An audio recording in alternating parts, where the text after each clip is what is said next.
Amin. Okay, Alhamdulillah. InsyaAllah kita akan sama-sama juga membaca surah An-Nas. Kita akan sama-sama juga membaca surah An-Nas. A'udzu billahi minasyaitonir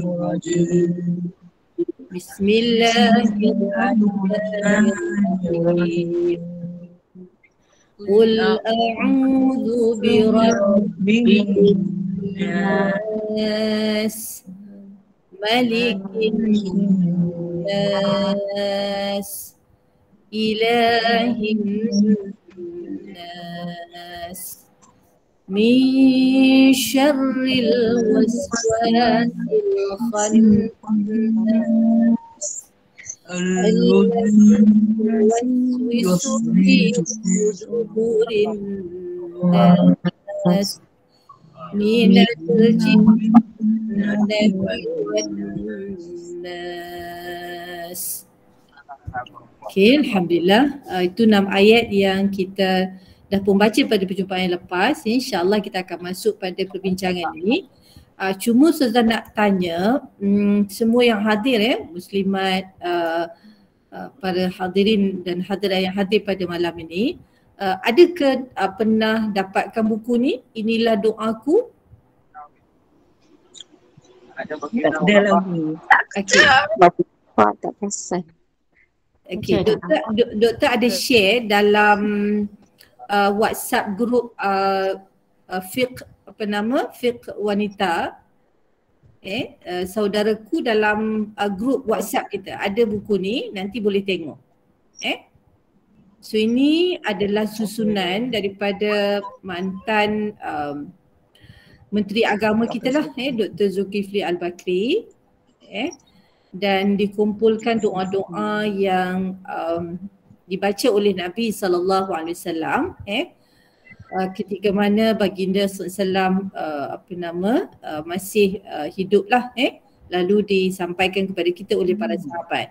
Kalau tengok dalam senarai doa-doa ni, pertama tentang doa kita minta agar kita ditetapkan dalam Islam, kemudian penghulu bagi doa memohon keampunan, kemudian memohon keampunan, doa mohon takwa, doa pengiktirafan terhadap kelemahan diri, kelapangan hati dan jiwa, memohon agar hati lapang dan jiwa tenang, kemudian doa keluar daripada kediaman. Jadi nanti mungkin boleh tengok susunan dia. Okay. Kalau edisi kemas kini ni, edisi kemas kini ni, bahagian awal ni disebutkan tentang kepentingan berdoa lah. Jadi ada sedikit permulaan tentang inilah doaku, adalah pada hemat saya penulis mengatakan keluar tepat pada masanya bagi memberi solusi dan alternatif kepada umat Islam di Malaysia berhubung segala kecamuk masalah yang melanda lah disebabkan oleh COVID dan sebagainya. Maka atas inisiatif daripada Dr. Zulkifli Al-Bakri, dia menyusun doa ini untuk disebarkan kepada masyarakat lah. Okay. Jadi antaranya ialah di bahagian awal ni tentang kepentingan doa yang kita boleh baca lah nanti. Jadi bahagian pertama ni disusun doa pertama ditetapkan Islam. Kalau kata kita nak baca, boleh je baca sama ada selepas salat ataupun selepas salat kita baca doa yang pendek. Kalau untuk zikir pun kita boleh baca juga, ataupun ketika mana kita salat malam pun kita boleh baca. Kalau kemungkinan kita agak lambat untuk membaca dalam bahasa Arab, kita boleh baca terjemahan kepada doa ini. Boleh kita baca terjemahan. Yang ini biasa doa kita baca di waktu pagi lah. Asbahna ala fitratil Islam wa ala kalimatil ikhlas wa ala dini nabiyyina Muhammadin sallallahu alaihi wasallam wa ala millati abina Ibrahim hanifan muslima wa ma kana minal musyrikin. Jadi kalau katalah kita tak dapat membaca dalam bahasa Arab ataupun kemungkinan bacaan kita tu agak slow, jadi kita boleh membaca terjemahan. Dan hadis ni ataupun doa ni diriwayatkan oleh Imam Ahmad juga Al-Imam An-Nasa'i dalam Sunan Al-Kubra dan At-Tabrani dalam kitab doa. Jadi ini antara doa-doa yang diriwayatkan Nabi sallallahu alaihi wasallam sentiasa membaca pada waktu pagi dan petang. Kalau pagi dia akan sebut asbahna, kalau petang dia akan disebut amsayna. Asbahna ni saya berpagi pada hari ini ataupun kami berpagi pada hari ini atas landasan fitrah, iaitu iman kepada Allah Subhanahu wa taala dengan perwatakan sebagai seorang Islam. Jadi tu antara maksud kepada doa ni lah. Okey, kalau pergi lagi ada banyak lagi doa-doa ini tentang doa memohon keampunan yang juga kita panggil dia sebagai Sayyidul Istighfar, penghulu kepada istighfar, yang sememangnya kita sangat-sangat dianjurkan untuk membaca lah. Cuma apa beza kemas kini ni dengan yang ada juga cetakan lama, sebab cetakan baru ni dia ada doa untuk seorang-seorang. Kita baca seorang-seorang, anta rabbi, Allahumma anta rabbi. Kemudian yang bahagian kedua ni ditukar kepada doa beramai-ramai, Allahumma anta rabbuna. Kalau di atas tadi anta rabbi, ya Allah engkaulah Tuhanku. Kalau kat sini engkaulah Tuhan kami. Jadi tu antara beza dia lah. Jadi di sini disertakan sekali dengan terjemahannya. Okey. Ada siapa-siapa yang dah biasa membaca ke ataupun memiliki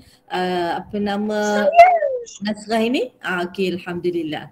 Alhamdulillah. Ada so boleh dibaca lah. Boleh tak bacakan seluruh petikan ni? Macam mana? Macam mana Aisyah? Puan Aisyah? Ustazah bacakan seluruh petikan ni untuk kita. Boleh.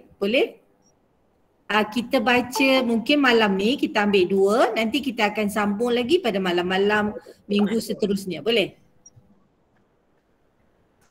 Okey. Okey. So kita akan bacakan yang pertama ni ikut turutan, nanti kita akan ambil satu-satulah. Okey. Kalau yang ditetapkan iman ini, biasanya kalau kita di malam hari, kita akan tukar kepada amsayna. Amsayna. Jadi kita akan baca kat sini, amsayna ala fitratil Islam.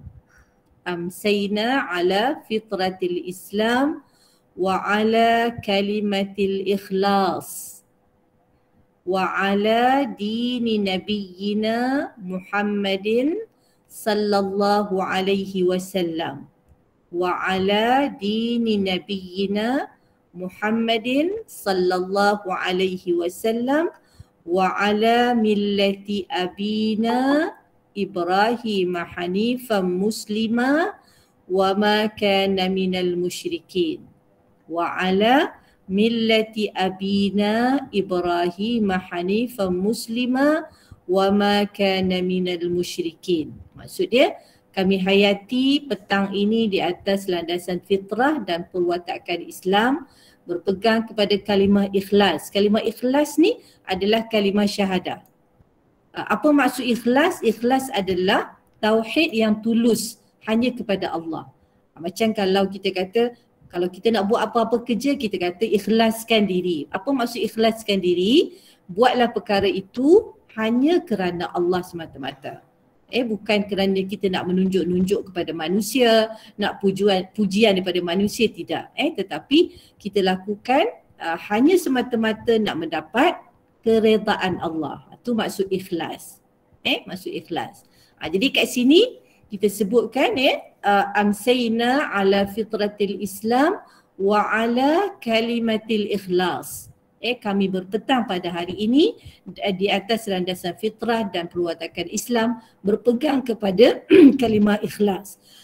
Jadi kalimah ikhlas ini adalah kalimah syahadah lah. Kemudian wa ala dini nabiyyina Muhammadin sallallahu alaihi wasallam, dan kami juga berpegang kepada agama Nabi kami Muhammad sallallahu alaihi wasallam. Kemudian wa ala millati abina Ibrahim hanifan muslima, dan kami juga beragama dengan agama ayah kami Ibrahim alaihissalam. Surah Doa 18 selalu I baca. Okey, bagus. Yang berada di atas jalan yang lurus, Muslim dan tidak tergurung dari kalangan orang-orang musyrik. Itu di antara yang diajarkan kepada kita oleh Nabi SAW. Kita berdoa ni kepada siapa? Kita berdoa kepada Allah semata-mata. Dan Allah itu memang minta supaya kita berdoa dalam kehidupan kita. Okey, jadi ini yang pertama. Yang kedua, kita tengok yang ini biasanya kalau kita biasa bangun pagi sebelum masuk waktu subuh, memang sangat-sangat dianjurkan untuk kita beristighfar. Memang disebut di dalam Al-Quran, antara pujian Allah Subhanahu Wa Taala adalah kepada mereka yang beristighfar pada waktu sahur. Biasa kita makan sahur pukul berapa? Kita makan sahur pukul berapa? 5. Pukul 5 kan? Pukul 5 sehinggalah sebelum 10 minit sebelum masuk waktu. Kan? Sebelum masuk waktu subuh lah kita dah berhenti. 10 minit lah lebih kurang sebelum masuk waktu subuh. Jadi waktu sahur itu adalah waktu yang sangat-sangat mustajab doa. Sangat-sangat doa, apabila kita berdoa Allah akan memperkenankan doa kita pada waktu sahur itu. Jadi waktu sahur ni bukan bulan Ramadan saja dia adalah sepanjang kehidupan kita. Kalau kita sebagai seorang wanita, ketika tu kita haid, kita ditanya period, pada ketika tu kita boleh juga bangun. Tapi bukan untuk salat, tapi untuk kita berdoa kepada Allah, beristighfar pada Allah Subhanahu Wa Taala. Sebab kadang-kadang bila kita tak salat ni, kita bangun lewat sikit. Boleh kita bangun awal sebagaimana biasa sebelum masuk waktu subuh, lepas atau sebelum sahur. Sebelum sahur, maksudnya waktu sahur tu kalau kita nak makan, kita makan dululah untuk bersahur. Kemudian kita boleh beristighfar. Boleh sebelum makan dan boleh juga selepas makan sehinggalah masuk waktu subuh. Kita boleh ulang-ulang sahaja doa ini. Jom kita baca, tengok. Allahumma anta rabbi. Allahumma anta rabbi. Ya Allah, Engkau adalah Tuhanku. Kita mengaku yang Allah itu adalah Tuhan kita. Allahumma anta rabbi. La ilaha illa anta. Ini kalimah ikhlas ni, kalimah syahadah. La ilaha illa anta. Tidak ada Tuhan yang berhak disembah kecuali Engkau. Biasanya kita sebut la ilaha illallah. Jadi bila kita gabungkan dengan doa ni, kita sebut la ilaha illa anta. Dan inilah yang diajar oleh Nabi SAW. Wording ni daripada Nabi SAW. Okay, dan sudah pastilah kalau Nabi baca, ia adalah daripada wahyu Allah Subhanahu Wa Taala. Jadi kita baca Allahumma anta rabbi. Maksudnya kita fahamlah bila kita baca tu, ya Allah, Engkau adalah Tuhanku. Tiada Tuhan selain Engkau, ya Allah. Di sini kita sebut tidak ada Tuhan yang berhak disembah kecuali Engkau, ya Allah. Sembah tu maksudnya kita salat, kita melakukan sesuatu kerana Allah Subhanahu Wa Taala, sebab kita ni hamba kepada Allah. Khalaqtani, kita mengaku khalaqtani. Khalaqtani ni maksudnya Engkaulah yang menciptakan diriku. Khalaqtani, Engkaulah yang mencipta diriku. Daripada tiada kepada ada. Kemudian dibentuk dengan bentuk yang sangat istimewa. Kemudian kita kata khalaqtani wa ana abduka. Waw ni dan. Ana saya. Abduka hamba kepadamu, ya Allah. Kita mengaku kita adalah hamba kepada Allah. Wa ana abduka. Kemudian wa ni dan. Ana ni semua saya. Saya. Wa ana ala ahdika, dan saya juga di sini, dan saya juga setia pada perjanjianku padamu. Wa ana ala ahdika, dan saya setia pada janjiku kepadamu, iaitu akan mentauhidkanmu, tidak mensyirikkan engkau dengan apa-apa sahaja di kalangan makhluk. Maksudnya kita buat kerana Allah, kita salat hanya mengagungkan Allah Subhanahu Wa Taala semata-mata. Jadi kita sebut wa ana ala ahdika wa wa'dika mastata'tu. Dan sesungguhnya aku setia pada perjanjianku kepadamu, iaitu aku akan mentauhidkanmu dan aku yakin akan janjimu juga kepadaku. Apa janji Allah kepada kita? Iaitu Allah akan mengurniakan pahala, mengurniakan syurga di atas amalan yang kita lakukan. Dan kita akan lakukan dengan sedaya upaya yang mungkin. Kita akan tetap berpegang kepada janji kita pada Allah, dan juga kita yakin akan janji Allah pada kita. Apa janji Allah pada kita? Allah akan memberi pahala, akan memberikan apa yang kita perlukan, dan juga akan mengurniakan kita di akhirat nanti dengan kehidupan yang abadi di dalam syurga Allah Subhanahu Wa Taala. Jadi itu yang kita sangat-sangat mohon pada Allah. Okey, kemudian kita sambung lagi, kita sebut kat sini a'udzu bika. Kan kita sedang belajar surah Al-Nas kan. Jadi An-Nas ni banyak a'udzu. A'udzu maksudnya saya ataupun aku memohon pertolongan. A'udzu bika. Kat sini aku berlindung kepadamu. Berlindung maksudnya memohon pertolongan kepadamu daripada kejahatan yang aku lakukan. Kenapa kita perlu memohon kepada Allah daripada kejahatan yang kita lakukan? Sebab biasanya kejahatan tu mengundang malapetaka. Kalau kita buat jahat, perbuatan tersebut akan mengundang bencana pada kita sebenarnya. Sebab apa yang Allah larang tu memang akan ada mudaratnya pada kita. Contohnya kalaulah seseorang tu berbohong. Allah melarang seseorang tu berbohong. Kerana berbohong tu akan mengundang bahaya pada orang tu. Nanti orang tak percaya. Nanti orang akan buat berdasarkan perkhabaran dia yang palsu itu. Jadi akan menyebabkan dirinya dalam bahaya dan juga kadang-kadang menyebabkan orang lain juga dalam bahaya. Jadi kita minta agar sekiranya kita melakukan kesalahan, maka Allah boleh melindungi diri kita daripada kejahatan dosa yang kita lakukan. Allahu Akbar. Sebenarnya kadang-kadang dosa tu kita kadang-kadang tak sedar adanya dosa. Kalau tak sedar cepat-cepat kembali pada Allah Subhanahu Wa Taala, dan kita perlulah ada kawan-kawan yang tengok tak boleh ni begini. Kan bagus kalau kita ada kawan-kawan yang boleh memberikan pesanan pada kita, boleh menegur kita. Tu bagusnya kita ada kawan-kawan begitu. Yang sentiasa ingatkan kita kalau kita buat salah, supaya kita tidak terus melakukan kesalahan. Jadi di sini disebut a'udzubika min syarri ma sana'tu. Aku berlindung kepadamu ya Allah daripada kejahatan apa yang aku telah lakukan. Abu'u laka bi ni'matika alayya. Abu'u laka bi ni'matika alayya. Abu'u laka bi ni'matika alayya. Abu'u ni maksudnya a'tarifu, aku mengiktiraf. Apa maksud mengiktiraf? Mengakulah. Mengaku apa? Mengaku kepadamu, laka ni kepada kamu ya Allah, bini'matika, dengan nikmat yang engkau telah kurniakan ke atasku. Apa antara nikmat yang kita sedang kecapi sekarang? Apa nikmat yang kita kecapi sekarang ni? Banyak kan? Bernafas. Bernafas, Masya Allah. Kalau tak bernafas dah memang dah jadi jenazah lah kan. Jadi banyaknya nikmat Allah. Apa lagi selain daripada bernafas, Puan Julia? Boleh dengar ceramah Ustazah? Boleh dengar ceramah, boleh baca Al-Quran tadi kan? Sama-sama, Masya Allah. Satu nikmat yang maha besar untuk kita baca kalam Allah Subhanahu Wa Taala. Contohnya, cuba kita tengok mulut kita ni kita guna untuk makan supaya badan kita ada tenaga.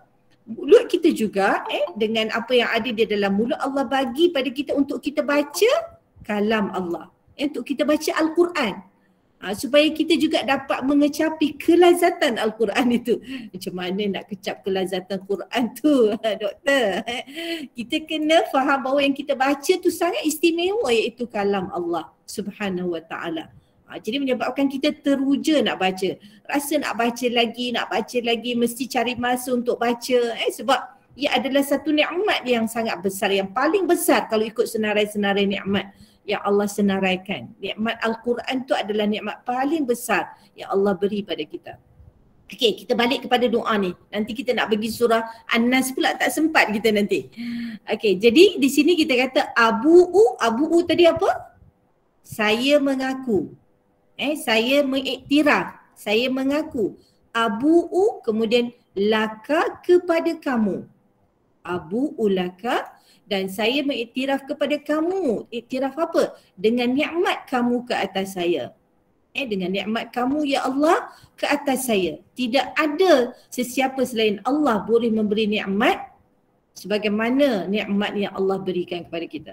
Kita ada kawan, nikmat. Kita ada keluarga, nikmat. Kita ada semua yang kita ada adalah nikmat belaka. Tak boleh nak hitung banyak sangat nikmat kita. Nikmat Allah kepada kita. Okey, dah habisnya bahagian ni? Ada soalan tak bahagian ni? Abu'u dah faham kan? Maksudnya saya mengaku kepada kamu ya Allah dengan segala nikmat yang kau telah kurniakan kepadaku. Kemudian kita sebut juga wa abu'u, wa ni tadi dan, abu'u dan saya juga mengiktiraf bidzambi, segala dosa saya ya Allah, segala dosaku ya Allah.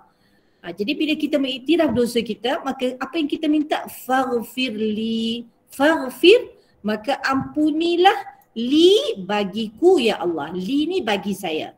Faghfirli, maka ampunilah ya Allah bagi saya, bagiku. Fa innahu, maka sesungguhnya la yaghfiru, tidak ada sesiapa pun yang boleh mengampuni dosa-dosa kecuali engkau ya Allah. Jadi dah habislah satu doa dan doa ni dipanggil penghulu kepada istighfar. Penghulu kepada istighfar.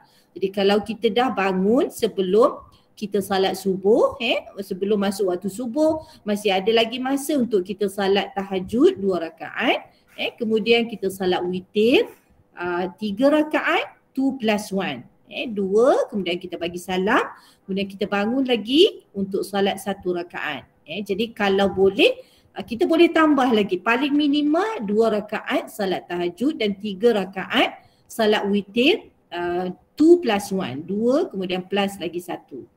Lepas tu kalau ada masa lagi, masa itulah kita beristighfar. Antaranya kita boleh baca istighfar ini.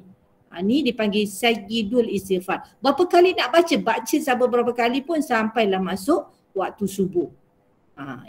Dan ini sangat-sangat dianjurkan sebab Allah memuji mereka yang beristighfar pada waktu sahur. Dia ada spesifik sebut kepada mereka yang beristighfar pada waktu sahur. Bukan bermaksud istighfar tak boleh pada waktu lain, boleh, tidak menjadi masalah. Tapi secara khusus Allah sebut mereka yang beristighfar pada waktu sahur itu sebagai satu tanda pujian Allah. Dan Allah sangat-sangat menggalakkan hamba-Nya untuk beristighfar pada waktu tersebut. Kita salat juga termasuk istighfar lah sebab dalam salat pun kita ada baca doa-doa yang memohon keampunan daripada Allah Subhanahu Wa Taala. Katalah doktor saya bangun lambat 2 rakaat kemudian nak salat witir lagi tak sempat istighfar. Tak apa. Sebab dalam salat tu sudah terkandung istighfar. Dalam salat sudah terkandung istighfar. Jadi tidak menjadi masalah. Walaupun kita tak sempat secara spesifik nak duduk untuk beristighfar, kita dah pun melakukan istighfar dalam salat. Tapi yang lebih baik, kita bangun awal sikit, kita tunaikan 2 rakaat salat tahajud, kemudian 3 rakaat salat witir, kemudian ada masih lagi masa berbaki tu, kita duduk dan kita melakukan istighfar. Itu yang paling baik lah. Okay. Kita nak pergi pada perbincangan kita pada malam ini. InsyaAllah nanti kita sambung lagi. Kita baru ambil 2. InsyaAllah nanti kita akan sambung lagi. Itu boleh nanti ambil dekat grup WhatsApp kita. Ustazah dah letakkan di situ. Okey, kita nak pergi kepada perbincangan kita tentang surah ni tentang tempat-tempat keluar huruf lah apabila kita nak sebut huruf ya. Okey. Kita nak surut sedikit tentang kaitan surah Al-Falaq dengan surah An-Nas. Di sini juga daripada surah Al-Ikhlas iaitu qul huwallahu ahad, qul a'udzu birabbil falaq, qul a'udzu birabbin nas. Ni juga doa doa yang Allah Subhanahu Wa Taala ajarkan melalui Al-Quran. Kalau tadi doa melalui hadis Nabi. Doa-doa yang Nabi ajarkan. Kalau ini dalam surah yang kita pilih ni, ini adalah doa yang Allah sendiri ajar kita. Lagi istimewa. Dua-duanya istimewa. Yang datang daripada Nabi juga istimewa, yang datang daripada Allah Subhanahu Wa Taala juga istimewa. Okey. Ustazah nak tunjuk lagi satu tentang bagaimana kita membawa surah Al-Falaq, surah Al-Ikhlas, surah Al-Falaq dan surah An-Nas ni dalam kehidupan kita ketika kita berdoa, ketika kita berzikir. Okey. Mana tadi? Sekejap ya.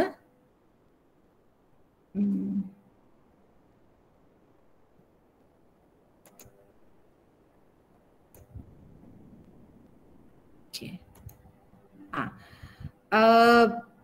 Okey. Kalau yang boleh nampak tak apa nama skrin ni? Boleh nampak tak? Boleh nampak? Nampak Ustazah. Okey, zikir Nampak. pagi dan petang kan?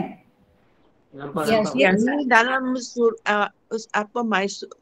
surat kan? Mak surat pun boleh, yang ini pun boleh juga. Mak surat pun ada doa-doa. Cuma kat sini Ustazah nak tunjuk kepada zikir iaitu solat zikir sesudah salat fardu. Zikir sesudah salat fardu. Sebab kat sini memang secara khusus Allah letakkan ketiga-tiga surah yang kita bincangkan iaitu surah Al-Ikhlas, surah Al-Falaq dan surah An-Nas. Okey.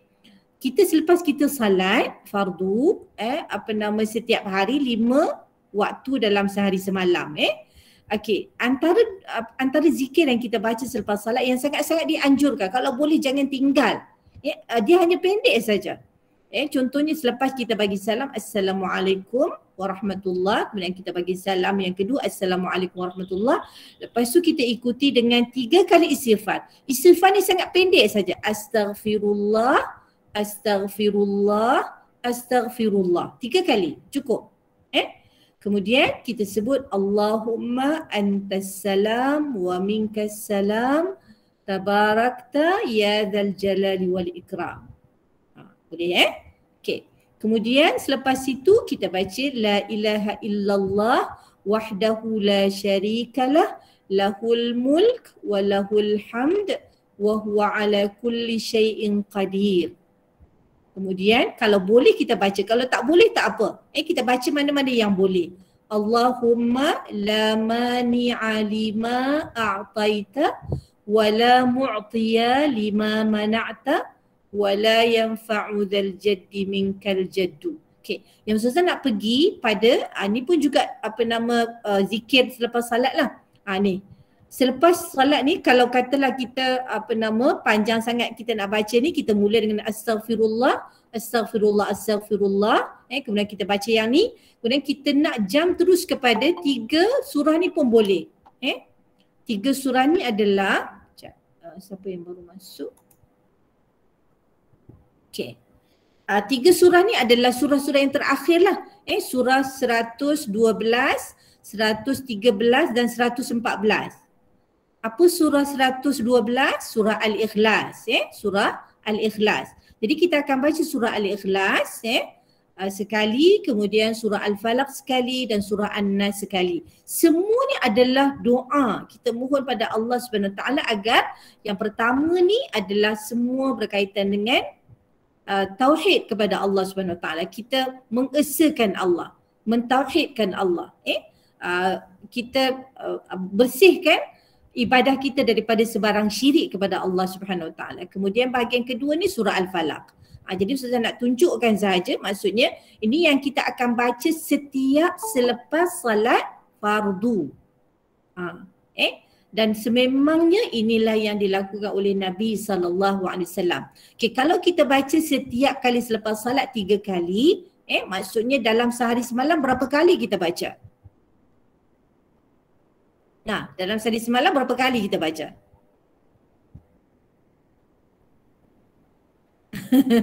Ustazah, 5.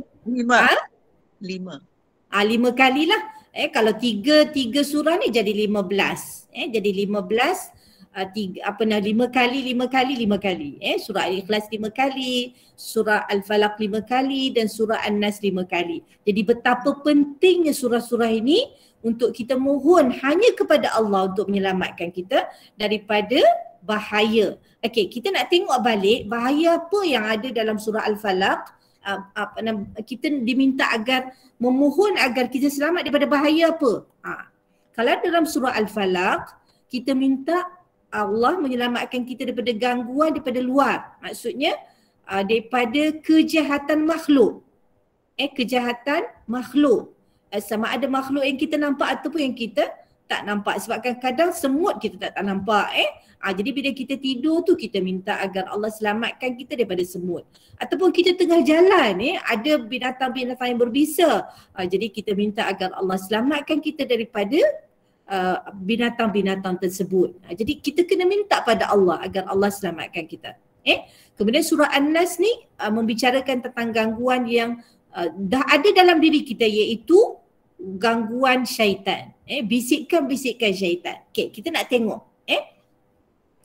Surah Al-Falaq menyentuh perkara yang berada di luar kawalan kita, iaitu tentang makhluk lain. Keburukan waktu malam, sihir dan juga orang yang hasad terhadap kita. Manakala surah An-Nas ia adalah tentang sesuatu yang ada dalam kawalan kita, iaitu bisikan tu.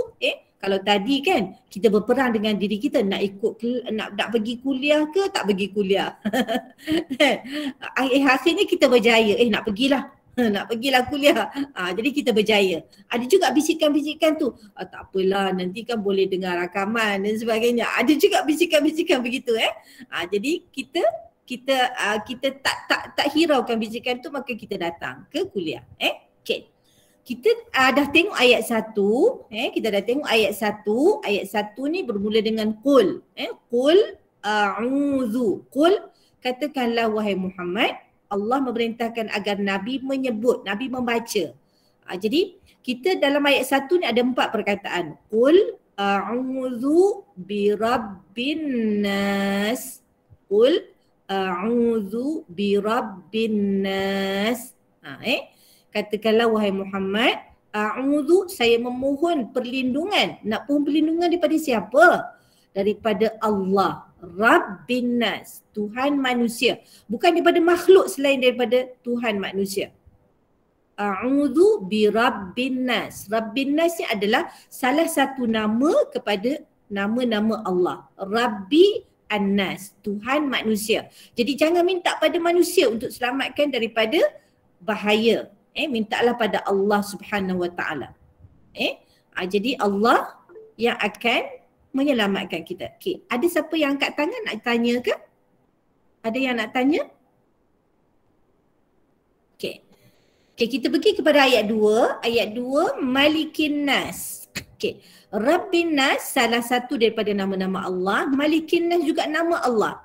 Malik ni yang menguasai dan mentadbir manusia seluruhnya. Kalau ada manusia yang jahat, maka kita mohon kepada Allah. Siapa Allah? Rabbin Nas.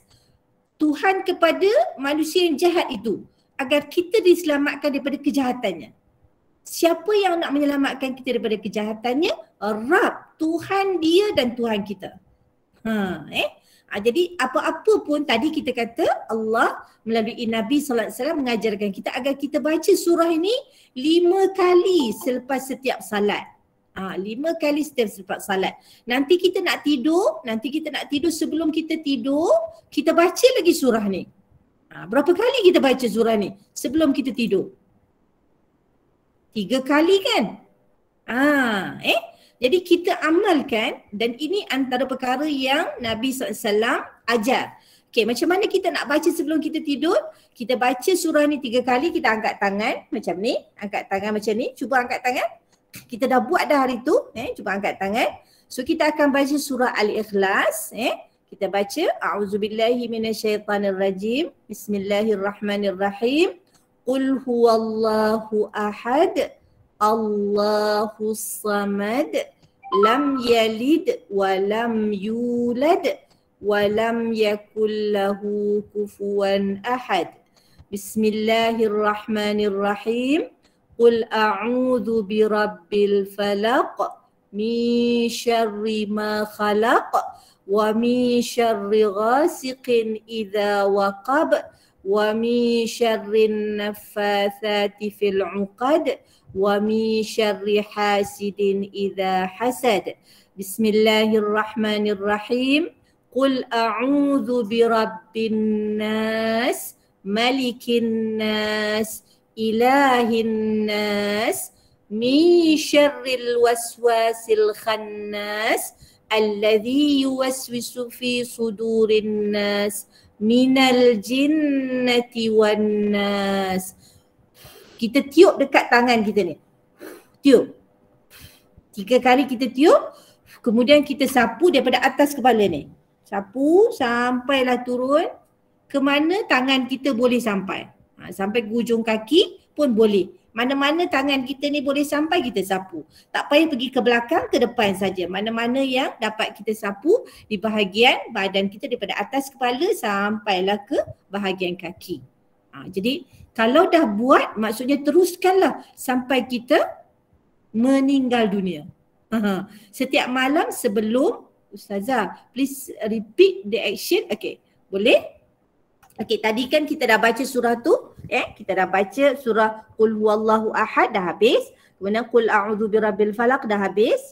Kemudian Qul a'udzu birabbin nas, kita akan tiupkan ke tangan kita. Macam tu. Boleh? Nampak tak? Kemudian kita bawakan tangan ini ke atas. Kemudian kita sapukan ke bahagian kita kat mana yang tangan kita boleh sampai. Sampailah ke hujung kaki kita. Bila kita nak buat ni? Sebelum kita tidur. Sebelum kita tidur. Jadi apabila kita tidur, kita mohon kepada Allah Subhanahu Wa Taala yang kita baca tadi ni. Qul a'udzu birabbin nas, daripada awal surah Al-Ikhlas tu yang kita fokus malam ni, surah An-Nas. Katakanlah Muhammad, saya memohon dengan Tuhan manusia dan Tuhan seluruh manusia. Kemudian Malikin Nas. Apa maksud apa soalan dia tu? Boleh tanya terus. Siapa yang Ustazah, Ustazah, what is the meaning why we need to blow our hand? Okay, itu yang ditunjuk kepada kita oleh Nabi sallallahu alaihi wasallam. Memang Nabi tunjuk kita begitu. Kalau kita nak rationalize kan, kemungkinan agak macam kita tak tahu kenapa. Kita tak tahu kenapa, kecuali kita buat kajian sains lah.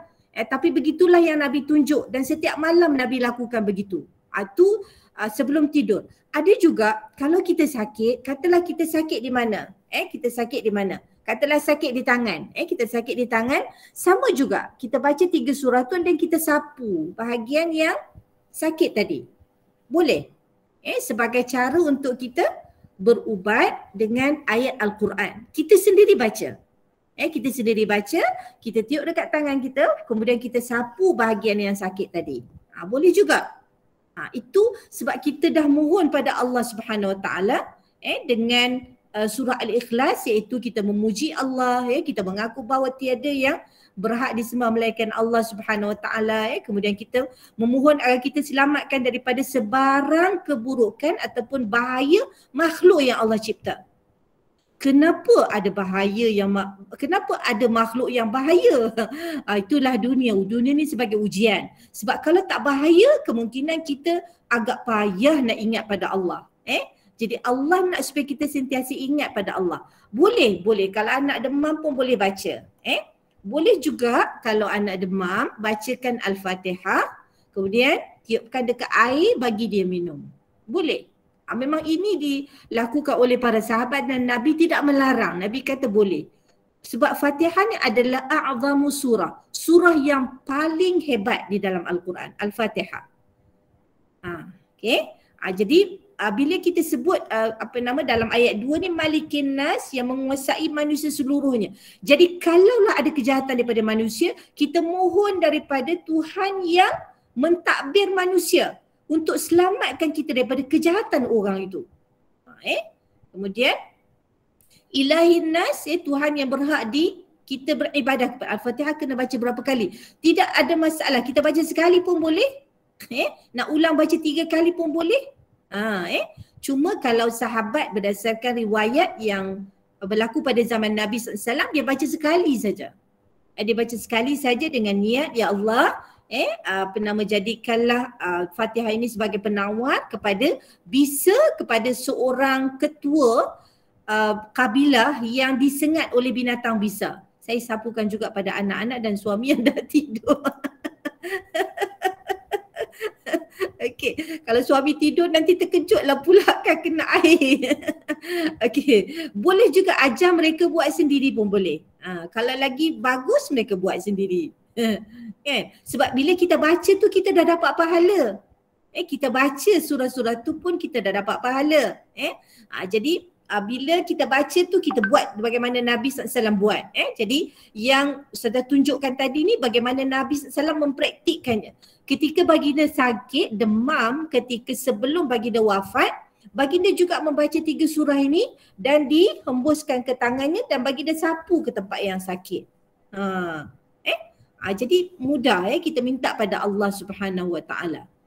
Okey. Jadi ilahin nas, ilah ni adalah Tuhan yang berhak kita sembah, Tuhan yang berhak kita beribadah kepadanya semata-mata.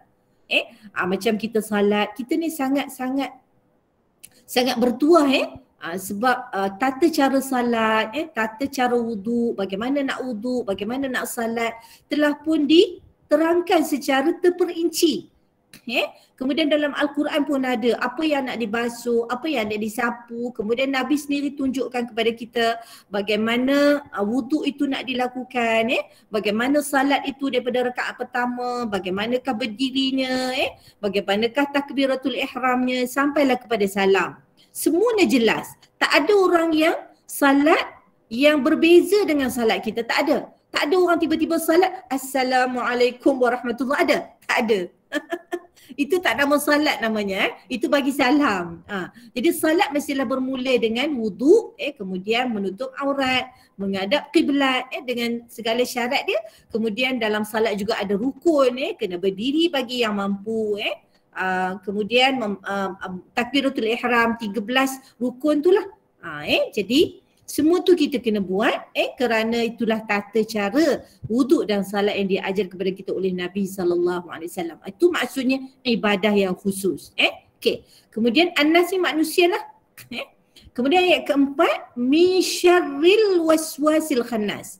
Kita sebut 3 nama Allah Subhanahu Wa Taala. Pertamanya a'udzu birabbin nas, rabbin nas, Tuhan manusia seluruhnya, malikin nas yang menguasai manusia seluruhnya, ilahin nas yang dialah yang layak untuk manusia beribadah kepadanya. Kita minta dengan 3 nama Allah ni, minta daripada apa? Selamat daripada apa? Selamat daripada syar kejahatan. Syar ni kejahatan. Syar ni kita akan come across perkataan ni ketika dalam surah Al-Falaq banyak kali. Qul a'udzu birabbil falaq min syarri ma khalaq wa min syarri ghasiqin idza waqab wa min syarrin nafasyat. Syar ni apa? Syar ni kejahatan. Jadi dalam surah An-Nas ni dari kejahatan al-waswas. Waswas ni yang membisik. Yang membisik tu siapa yang membisik tu? Yang membisik ni adalah syaitan. Jadi syaitan ni nama dia Al-Khannas. Al-Khannas. Okay. Al-Khannas ni apa maksud dia? Bila kita mengingati Allah, kita berzikir Subhanallah, walhamdulillah, wala ilaha illallah, Allahu Akbar. Dia akan pergi. Bila kita dah lupa, dia akan datang balik. Begitulah kerja dia. Dia akan pergi dan datang. Kalau kita lupa, dia akan datang. Dia akan datang, banyaklah yang dia bisikkan kepada kita. Kamu ni jangan begitu, begini. Kan? Kalau kita nak buat yang baik pun kadang-kadang dia tukar je. Yang tu jadi tak apa buat baik tapi nantilah bila orang banyak sikit datang. Buatlah benda tu. Kan? Dia macam-macam cara dia. Jadi kita minta agar Allah memberikan ilham pada kita kalau kita dapat bisikan tu. Ini bukan ini. Ini bisikan syaitan yang harus bagi tahu. Harus baca a'udzubillahi minasyaitanirrajim.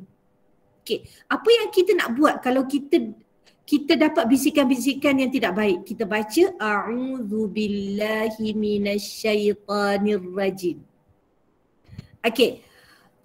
Ustazah, maksudnya kalau setiap kali bisikan kita kena baca banyak kali? Ya, kena baca banyak kali. Sebab tidak ada makhluk yang dapat menyelamatkan kita daripada bisikan syaitan kecuali Allah. Sebab itu Allah kata di dalam satu ayat Allah menyebut wa imma yanzaghannaka minasyaitani nazghun fasta'idz billahi minasyaitanir rajim. Bila sahaja syaitan membisikkan kamu untuk melakukan kejahatan dan maksiat, maka mintalah perlindungan dengan Allah. Nak minta perlindungan dengan Allah tu nak baca apa? Bacalah a'udzu billahi minasyaitanir rajim. Tu bacaan yang kita kena baca. Jangan pula kata, syaitan ni tak boleh nak harap. Jangan. Bukan cara dia begitu. Syaitan pergi berambus lah kau. Bukan.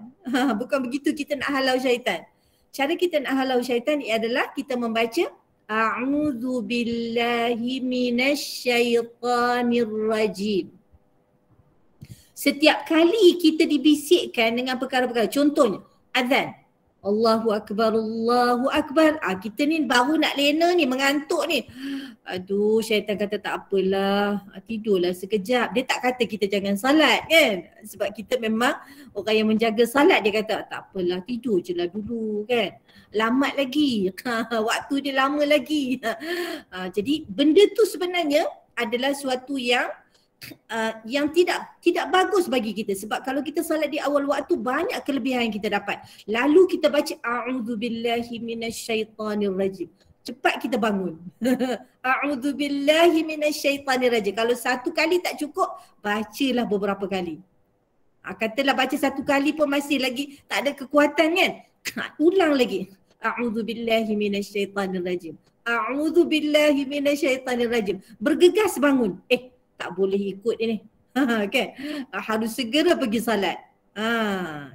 Jadi itu antara perkara-perkara yang kita sebut min syarril waswasil khannas. Daripada bisikan dan hasutan syaitan yang akan datang dan pergi. Bila dia datang, bila kita lupa Allah. Bila dia pergi, bila kita ingat Allah. Bila kita ingat Allah, dia akan pergi. Bila kita lupa, dia akan datang balik. Dia akan konsisten. Maksudnya secara berterusan akan menjadi penghalang kepada kita untuk kita melakukan kebaikan, untuk kita jadi hamba Allah yang terbaik. Jadi itu ayat 4. Ayat 5, kita ada lagi 5 minit. Ayat 5, siapa Al-Khannas ni? Siapa syaitan yang bernama Al-Khannas ni? Allah sebut allazi yang yuwaswisu, sentiasa membisik. Maksudnya memang bisikan ni akan ada sentiasa pada kita. Jadi macam mana kita nak halang? Baca surah ni. Qul a'udzu birabbin nas, malikin nas, ilahin nas, min syarril waswasil khannas, alladhi yuwaswisu fi sudurin nas, minal jinnati wan nas. Okey. Ustazah, kalau saya baca surah An-Nas ni bila dapat bisikan boleh tak? Lagi bagus. Lagi bagus. Kalau kita nak yang pendek, kita baca a'udzubillahi minasyaitanir rajim. Kalau kita nak panjang, kita baca surah An-Nas ni daripada awal sampai akhir. Baca surah An-Nas ni. Tujuannya untuk kita mohon perlindungan daripada Allah Subhanahu Wa Taala dengan memanggil 3 namanya yang kita sebut tadi. Rabbin Nas, Malikin Nas, Ilahin Nas. Siapa ni? Ni adalah nama-nama kepada Allah Subhanahu Wa Taala. Macam mana kita tahu? Yelah, kita tahu sebab Allah beritahu kita. Apa nama yang pertama? Malikin, Rabbin Nas. Yang kedua, Malikin Nas. Yang ketiga, Ilahin Nas. Daripada apa? Min syarril waswasil khannas. Daripada bisikan syaitan. Al-Khannas. Siapa itu Al-Khannas? Alladhi yuwaswisu fi sudurin nas. Yang sentiasa menghasut, membisik dalam dada seluruh manusia. Dia bukan membisik kepada orang-orang yang beriman saja, tak, kepada seluruh manusia.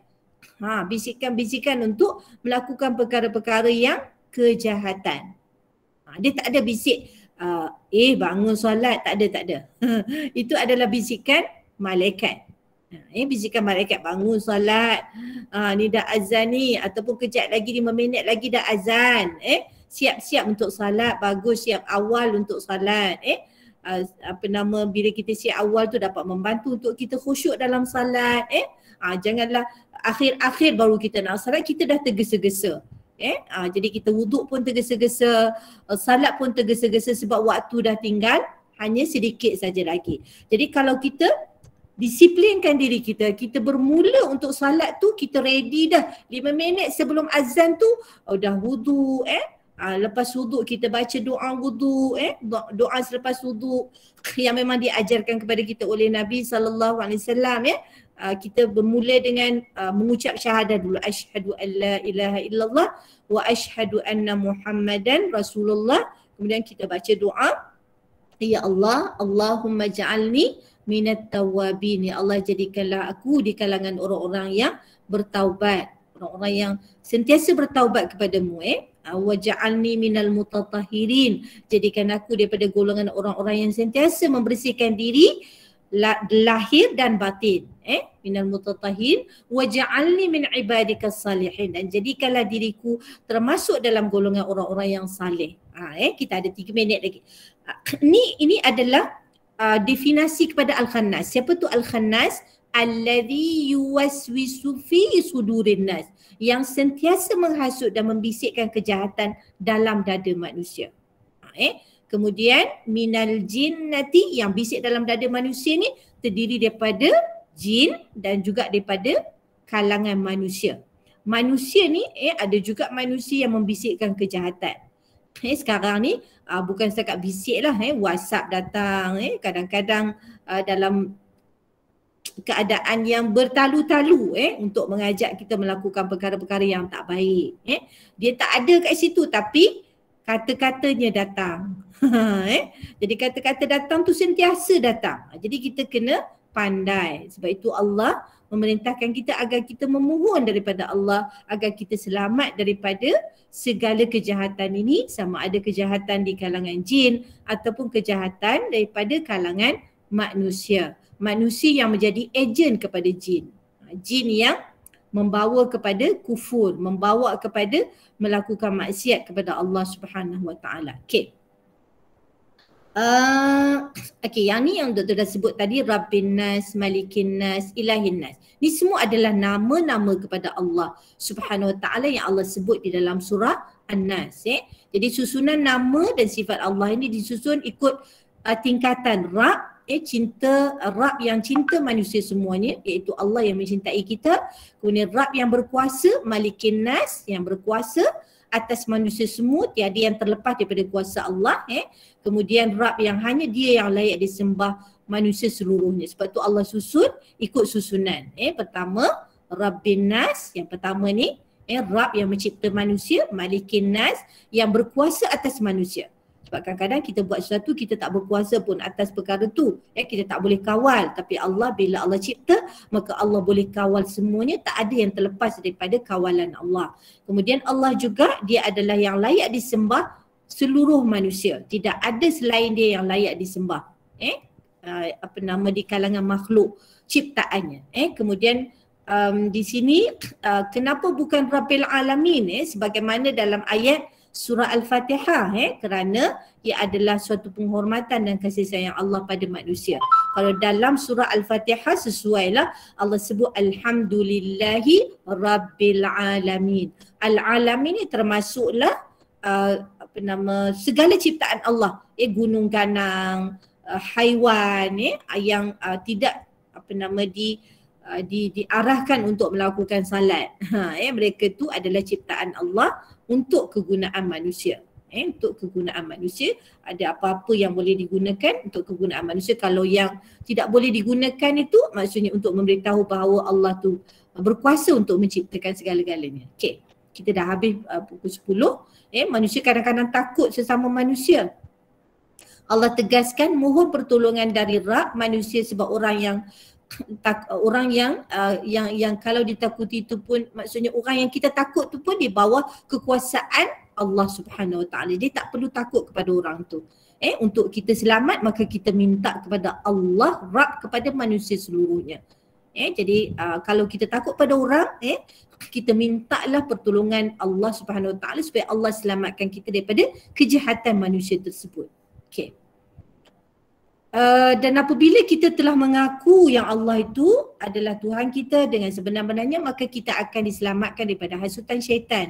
Allah telah menjanjikan perkara ini sebagaimana yang difirmankan dalam surah Al-Hijj. Allah mengatakan, A'udzubillahi minasyaitanirrajim, inna ibadi laisa laka alaihim sultanun illa manittaba'aka minal ghawin. Kalau kita dah masuk dalam pengabdian yang tulus kepada Allah, maka kita akan selamat. Allah janji dalam surah ni, sungguhnya hamba-hambaku tidak ada bagimu sebarang kuasa untuk menyesatkan mereka, sama ada jin ataupun manusia, kecuali sesiapa yang mengikut orang-orang yang sesat atas pilihannya sendiri. Jadi maksudnya Allah dah bagi kita akal, boleh membezakan antara yang betul dengan yang salah. Kalau kita samar-samar, belajar. Kalau kita samar-samar, tanya mereka yang lebih mengetahui. Kalau malaikat pun bertanya, bertanya kepada Allah Subhanahu Wa Taala apa perkara yang mereka sangsikan.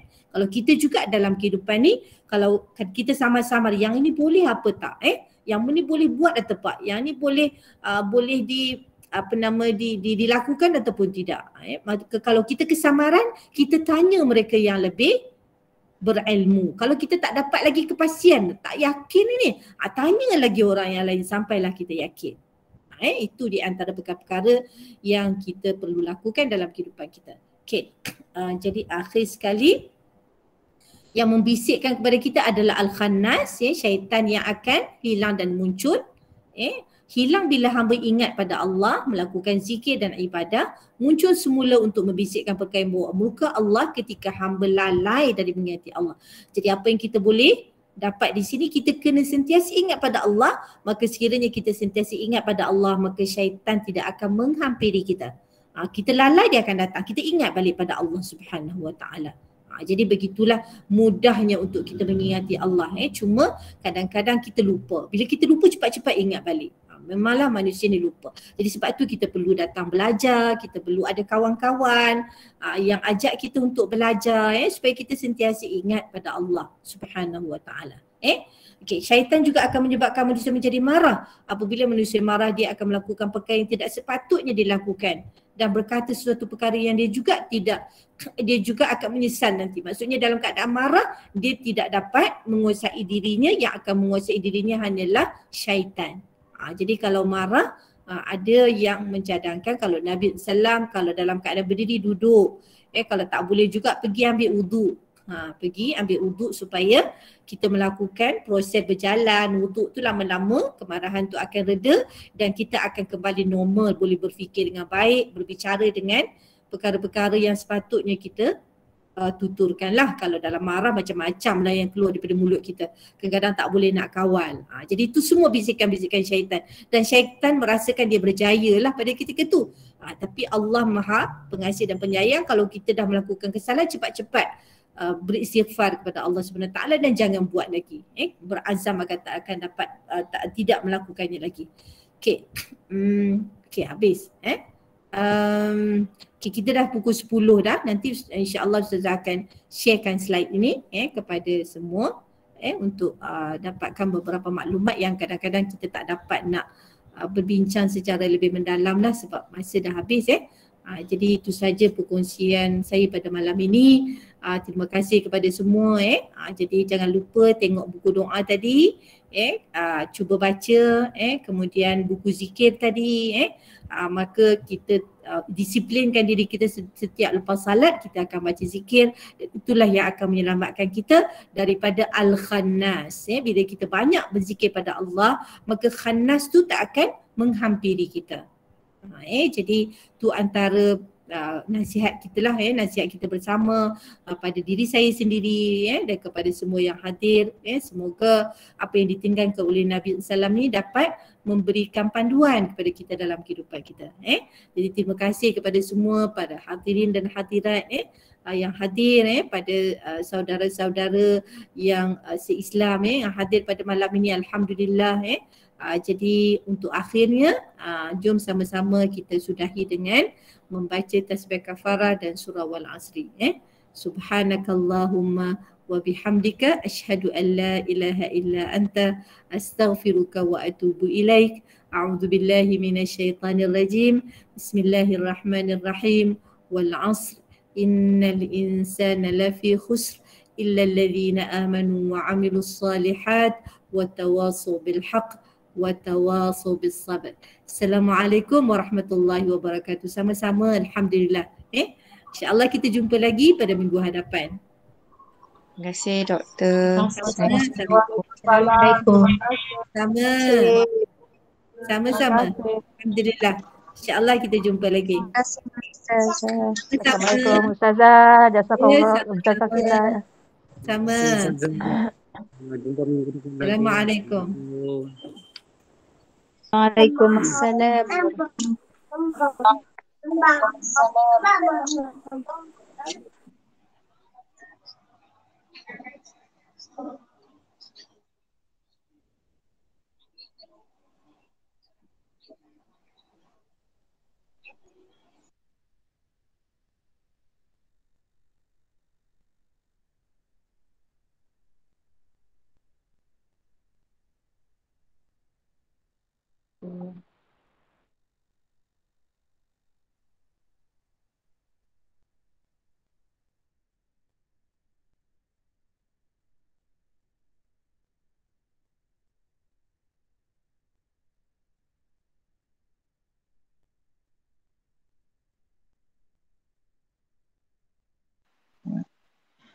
You left here alone.